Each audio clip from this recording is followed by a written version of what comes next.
Hollywood, we need to talk. Throughout the past couple years, there's been a trend going on in the City of Stars.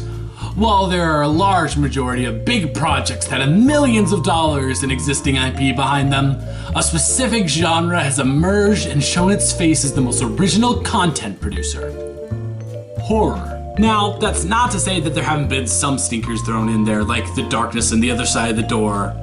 However, if you look at the genre that has had the most success, factoring in both box office and critical reviews with no existing IP, it's horror by a landslide.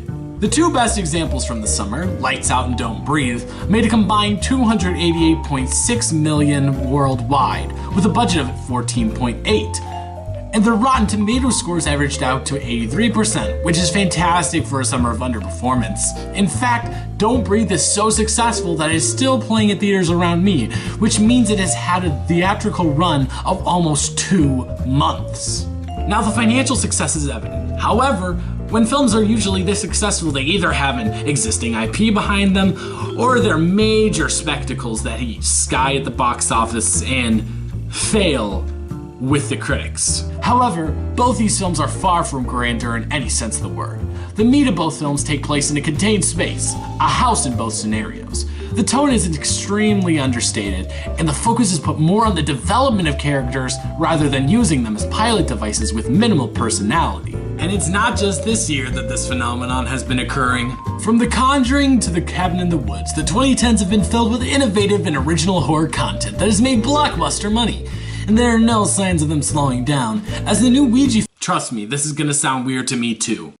The new Ouija film is getting very positive reviews, although many people who pay attention to the horror circuit could have guessed that by seeing the name Mike Flanagan attached to the project. Flanagan is the mind behind Absentia, Oculus, and Hush, which had a combined budget of $5.1 million and a combined Rotten Tomatoes score of 86%. Now, we have to ask ourselves a couple of questions. First off, how do these movies rake in so much money?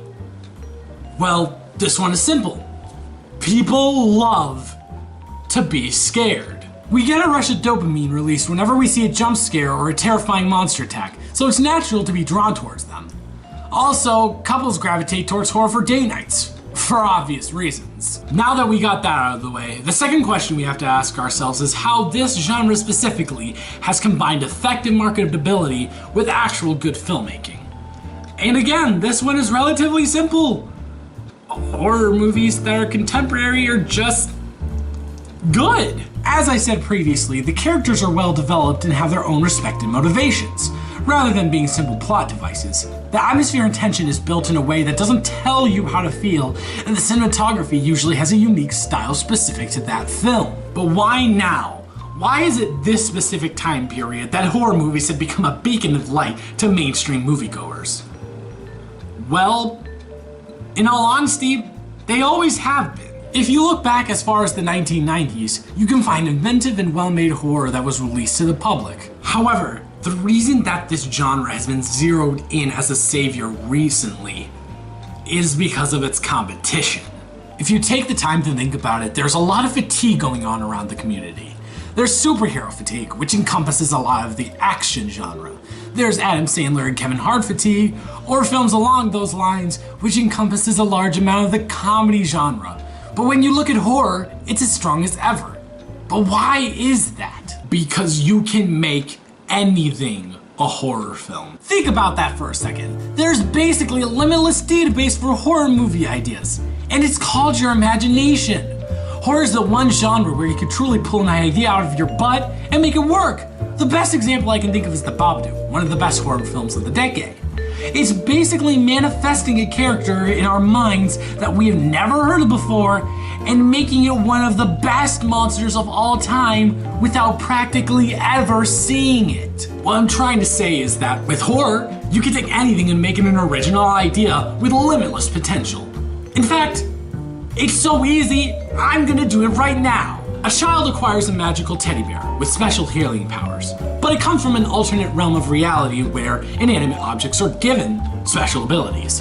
After the family finds out that this teddy bear has these abilities, they have to fend off a human incarnate of the dark ruler of the alternate realm. Or is there something different about the situation that we may just not know. Tell me you wouldn't pay good money to see that! And that's my point.